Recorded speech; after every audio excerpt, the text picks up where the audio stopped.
Paskęsti neleidžianti baimė.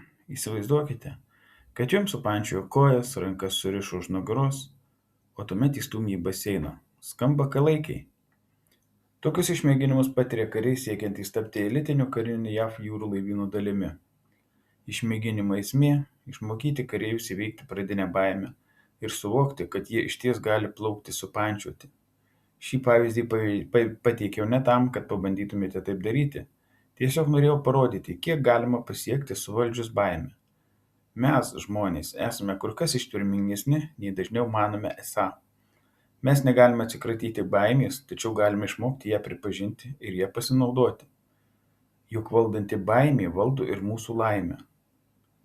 Kokią mažą baimę galite pripažinti ir pažaboti?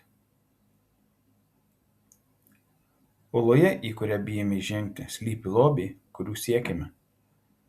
Joseph Campbellas. Suabejokite savo sprendimais. Išspręskite galvosūkį. Raketė ir kamuoliukas kainuoja $1.10. Raketė kainuoja $1 daugiau nei kamuoliukas. Kiek kainuoja kamuoliukas?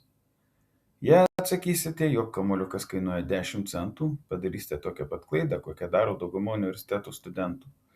Jei kamuoliukas kainuotų 10 centų, tuomet raketė $1 brangesnė už kamuoliuką kainuotų $1.10, o abu drauge $1.20.